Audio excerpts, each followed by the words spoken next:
नमस्कार दोस्तों, SGM education रे यूट्यूब चैनल पर आपका हार्दिक स्वागत है। जैसा कि हम जो फर्स्ट ग्रेड, सेकंड ग्रेड और रीट भर्ती परीक्षा के लिए जो स्पेशल अपना बैच चल रहा था उसमें पढ़ रही थी काव्य शास्त्र। और काव्य शास्त्र में हमने अब तक जो लगातार प्रकरण जो टॉपिक पढ़े उनमें सबसे पहले हमने अलंकार को पढ़ा। अलंकार को विस्तृत रूप से पढ़ने के बाद हमने छंद पढ़ा। छंद को भी हमने विस्तृत वर्णन पढ़ा उसका, और उसके बाद अपना टॉपिक था रस। रस को भी हमने पूरी तरह विस्तृत रूप से पढ़ लिया है, उसके सभी अंगों को समझ लिया है। उसके बाद आज हमारा जो प्रकरण है, आज हमारा टॉपिक है वो है काव्य गुण। देखो, काव्य गुण जैसा कि मैंने आज की ही क्लास में काव्य के तीनों गुणों को एक साथ संकलित करने का प्रयास किया है, क्योंकि अलग अलग को समझने में थोड़ा दिक्कत होती है। तो एक साथ हम समझेंगे तो वो ये टॉपिक कुछ ज़्यादा अच्छा समझ में आएगा, इसलिए मैंने एक ही साथ काव्य गुण को पढ़ाने का या समझाने का प्रयास किया है। आप सभी दोस्तों से यही गुजारिश है कि आप सभी मिलकर और इस चैनल को अपना प्यार दें, और first grade, second grade read या अन्य और भर्ती परीक्षाएं जिनमें हिंदी व्याकरण पूछी जाती है या हिंदी पूछी जाती है, उसके लिए आपको इस पर व्याकरण का या आपके काव्य शास्त्र का या हिंदी साहित्य के इतिहास का या रचनाओं का विस्तृत वर्णन मिलेगा। देखो, हम कह सकते हैं कि पढ़ने के लिए हम शॉर्टकट ट्रिक्स या अन्य और चीज़ें अपना सकते हैं, लेकिन दोस्तों सफलता का कोई शॉर्टकट नहीं होता है। इसलिए जितना डीपली, जितना विस्तृत पढ़ोगे उतना ही वो स्थायी रहेगा। आप सभी से यही गुजारिश है, यही कहना है कि अपने मित्रों को लाइक, शेयर और सब्सक्राइब करने के लिए प्रेरित करें। आप भी करें, जिससे कि हमारा मनोबल बराबर बना रहे। और ये 3 महीनों में आपका इस चैनल के प्रति विशेष प्यार मानता हूँ, स्नेह मानता हूँ कि आपने लगभग इस चैनल को 300 प्लस जो सब्सक्राइबर तक पहुँचा दिया है, और मुझे उम्मीद है कि आप अच्छा पढ़ रहे होंगे और निश्चित सफलता प्राप्त करेंगे। तो देखिए, हमारा जो प्रकरण है आज वो है काव्य गुण। हमारा जो प्रकरण है आज वो क्या है? काव्य गुण। तो देखिए, जिस प्रकार मनुष्य के शरीर में सूरवीरता, सच्चरित्रता, उदारता, करुणा, परोपकार आदि मानवीय गुण होते हैं, यानी मनुष्य के अंदर भी अनेक गुण होते हैं। उनमें आपके सूरवीरता का भाव है, गुण है, उसमें आपके सच्चरित्रता का, उसमें उदारता का और करुणा का, परोपकार का आदि अनेक मानवीय गुण होते हैं। ठीक उसी प्रकार जो हमारी काव्य की रचना होती है, काव्य में भी प्रसाद, ओज और माधुर्य गुण होते हैं। देखो, ये गुणों को विद्वानों ने अलग अलग प्रकार से अलग अलग माना है। कुछ विद्वान काव्य गुणों की संख्या कुछ अधिक मानते हैं। कुछ विद्वानों का मानना है कि वो सभी काव्य गुण इन 3 काव्य गुणों में ही समाहित हो गए हैं।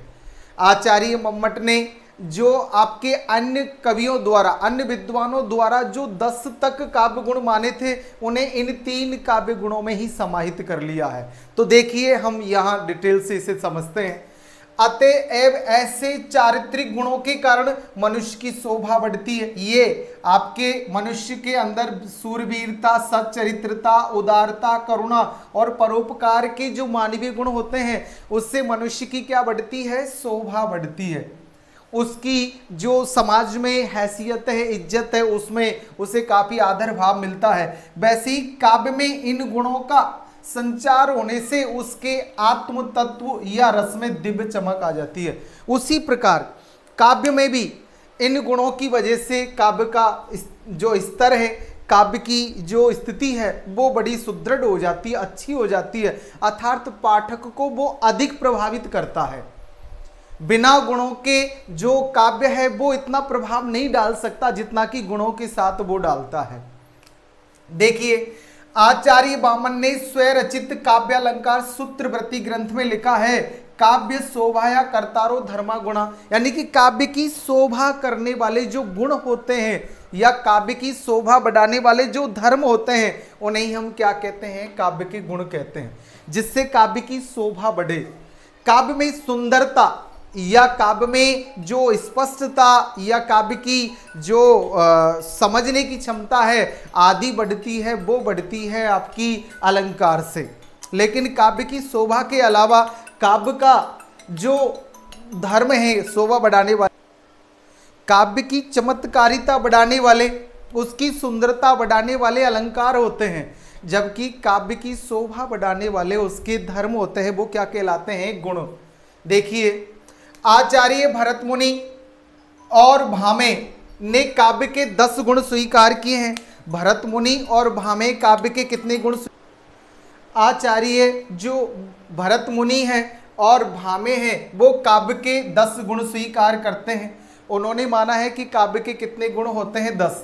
तदुपरांत यानी इनके बाद जो आचार्य मम्मट ने स्वरचित ग्रंथ काव्य प्रकाश रचना में निम्न ये जो 10 गुण है उनको 3 गुणों के साथ सम्मिलित कर लिया है और उन्होंने माना है कि काव्य के कितने गुण होते हैं? 3। देखिए वो 3 गुण कौन से हैं? प्रसाद गुण, ओज गुण और माधुरी गुण। उन्होंने 3 गुण माने हैं, प्रसाद गुण, ओज गुण और माधुरी गुण, जिसमें आचार्य विश्वनाथ ने भी स्वरचित साहित्य दर्पण में 3 गुण प्रसाद, ओज व माधुर्य गुणों को ही इन्होंने भी स्वीकार किया है। बाद में पंडित राज जगन्नाथ ने भी इन्हीं गुणों को स्वीकार किया है।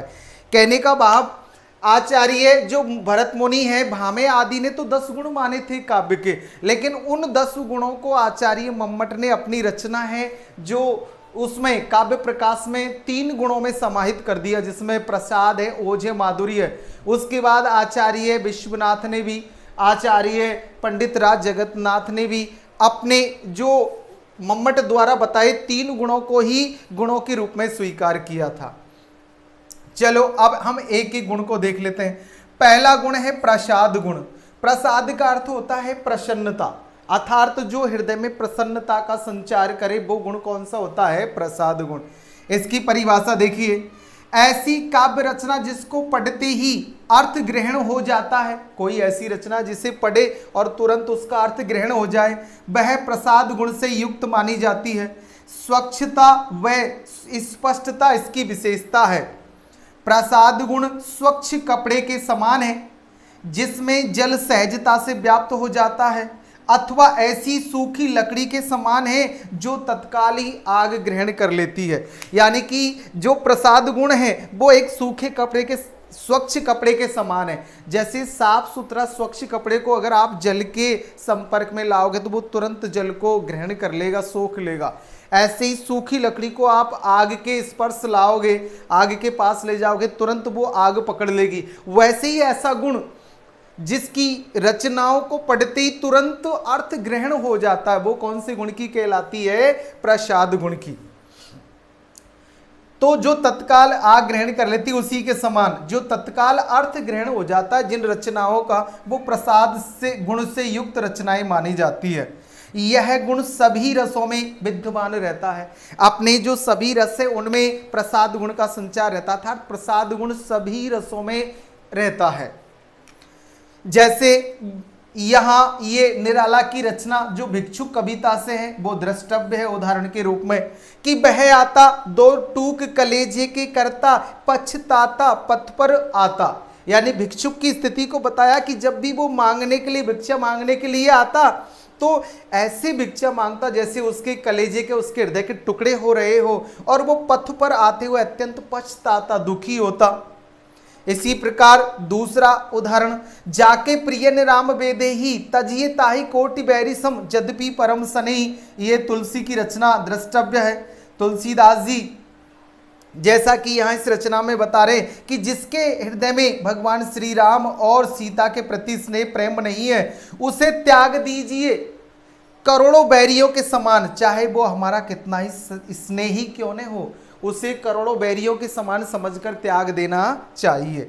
और इसी प्रकार तीसरा उदाहरण, देखी सुदामा की दीन दशा करुणा करके करुणानिधि रोए, पानी परात को हाथ छुयो नहीं, नैनन के जल सो पग धोए। यहाँ प्रभु जो श्री कृष्ण है उनकी स्थिति को बताया, वो अपने मित्र सुदामा की करुण दीनहीन दशा स्थिति को देखकर अत्यंत करुणा और दुख में डूब जाते हैं और वो पानी की जो भरी हुई परात है उसको स्पर्श तक नहीं करते, अपने नेत्रों से बहने वाले आंसुओं से ही सुदामा के चरणों को धो देते हैं। अपने मित्र के आने पर उसका इस प्रकार आवभगत करते हैं, स्वागत करते हैं। तो ऐसी रचनाएं जिनको पढ़ते ही उनका अर्थ सरलता से, स्पष्टता से समझ में आ जाता है, वो आपके कौन से गुण की होती है? प्रसाद गुण की।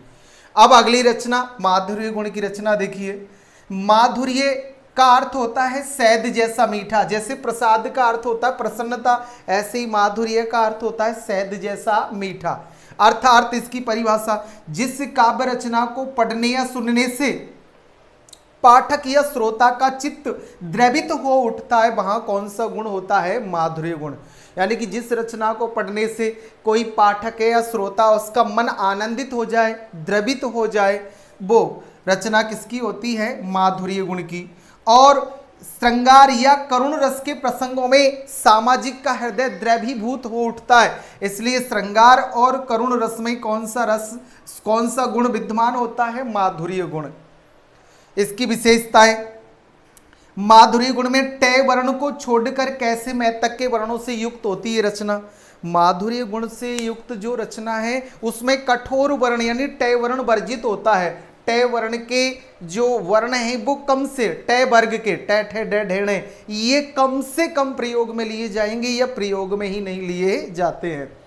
कैसे मैतक के स्पर्श वर्णों से युक्त रचनाएं होती है, इनको छोड़कर अनुनासिक वर्णों की अधिकता होती है। अनुनासिक, नासिक यानी अनुनासिक मुख और नाक से, जिनमें चंद्रबिंदु या आपके अनुस्वार आदि लगा हो।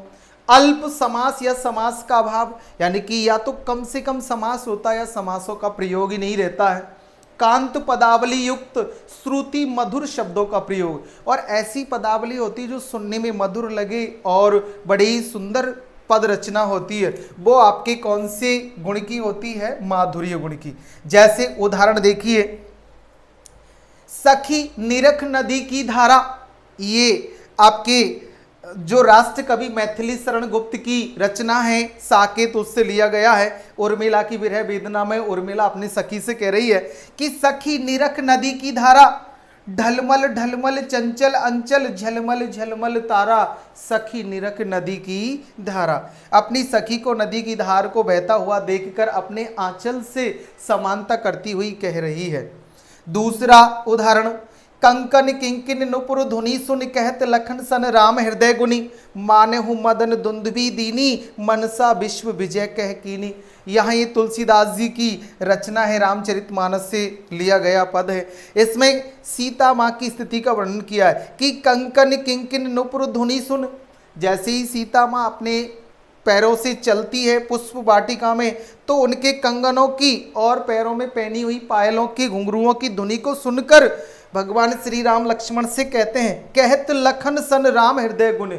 भगवान श्री राम अपने हृदय में ये एहसास करते हुए, सीता के प्रति अपने हृदय में प्रेम भाव का एहसास करते हुए कहते हैं कि यही लक्ष्मण, मुझे लगता है मानो मदन दुंदुभी दीनी, मानो कि मदन यानी कामदेव ने अपना दुंदुभी बजाई है, मनसा विश्व विजय की कीनी, और उसने विश्व पर विजय प्राप्त करने के लिए ये सब किया। अर्थात कामदेव ने जैसे मुझे अपने वश में कर लिया है और सीता के लिए मेरे हृदय में स्नेह प्रेम उत्पन्न कर दिया है।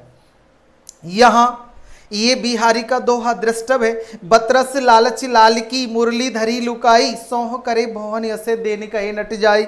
यानी भगवान से बातें करने के लालच में गोपियां प्रभु की बांसुरी को, श्री कृष्ण की बांसुरी को चुरा लेती है। जब प्रभु उनसे बांसुरी मांगते हैं तो वो सौगंध खाती है, अपने नेत्रों की बहों से हंसती है और देने की कहने पर नट जाती है। ये स्थिति यहाँ बताई गई है। तो ऐसी रचना जिससे पढ़कर हृदय द्रवित हो जाए, हृदय में आनंद भाव का संचार हो, वो आपके कौन से गुण की रचना होती है? माधुर्य गुण की। अगली तीसरा गुण है आपके ओज गुण। तीसरा गुण कौन सा है? ओज गुण। ओज का अर्थ होता है तेज, दीप्ति या चमक, या कह सकते हैं प्रकाश। वो कौन से गुण के भाव होते हैं? ओज गुण के। परिभाषा, जो रचना सुनने वाले के मन में उत्साह, वीरता, आवेश आदि जागृत करने की क्षमता रखती है। यानी जिस रचना को पढ़कर हमारे हृदय में वीरता का, जोश का भाव जागृत हो जाए, उसे ओज गुण की रचना कहा जाता है। इसमें चित्त में दीप्ति या आवेग उत्पन्न होता, अर्थात इस गुण की रचनाओं को पढ़ने से चित्त में अत्यधिक आवेश या यूं कह सकते हैं दीप्ति यानी चमक या उत्साह का भाव जागृत होता है। देखिए इसकी विशेषताएं, इसमें द्वित्व वर्णों की अधिकता होती, द्वित्व यानी दो वर्णों की, द्वित्व वर्णों की यानी कि एक से अधिक वर्णों की जो अधिकता होती है, मिले हुए वर्ण अधिक आते हैं। संयुक्त वर्णों में रेफ परुष वर्णों की अधिकता, कठोर वर्णों का प्रयोग टे ठे डे ढे डे आदि टे वर्ग के वर्णों का अधिक प्रयोग होता है। लंबे लंबे समासों का व मूर्धन्य वर्णों का भी प्रयोग किया जाता है, इसमें लंबे लंबे समास मूर्धन्य वर्ण आदि का प्रयोग होता है। गौड़ प्रदेश के कवि ज्यादा प्रयोग में लेते हैं, गौड़ प्रदेश के कवियों के द्वारा जो वीर रस की रचनाओं में ओज गुण का अधिक प्रयोग होता है और वीर रस में ज्यादा इस गुण का प्रयोग होता है। जैसे वीरतापूर्ण रचनाएं युद्ध आदि का वर्णन हो, वहां इसका अधिक प्रयोग होता है।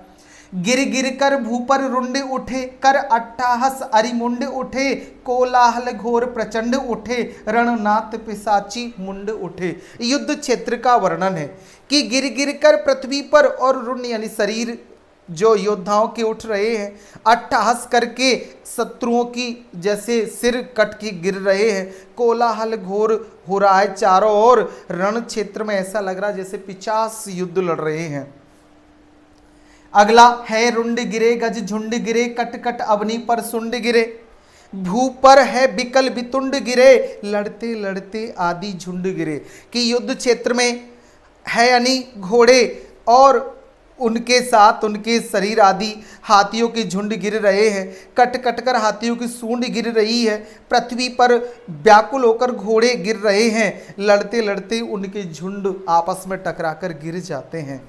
ऐसा ही तीसरा उदाहरण, बड़े बड़ो करो वीर स्वय जाति का भला, अपार दोनों विधि लाभ हमें, किया स्वय कर्तव्य उबार जो लिया, सुकीर्ति पाई यदि भस्म हो गए।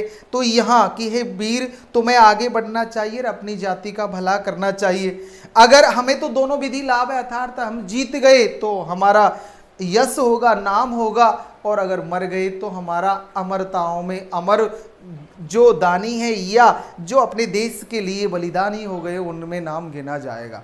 तो इस प्रकार हमने इस टॉपिक में देखा कि जो 10 गुण है उनको आचार्य मम्मट, विश्वनाथ या जगन्नाथ आदि 3 गुणों में समाहित करते हैं, जिसमें आपके प्रसाद, ओज और माधुर्य है, जिनको हमने यहाँ विस्तृत रूप से समझा। और मुझे उम्मीद है कि जहाँ तक आपको ये अच्छा समझ में भी आया होगा, और कोई समस्या है तो आप कमेंट से बताएं और समाधान पाए। अपने मित्रों को लाइक शेयर सब्सक्राइब करें, आप भी करें, और हमें हमारा उत्साह और बढ़ाए। अच्छा पढ़े, आगे बढ़े। धन्यवाद।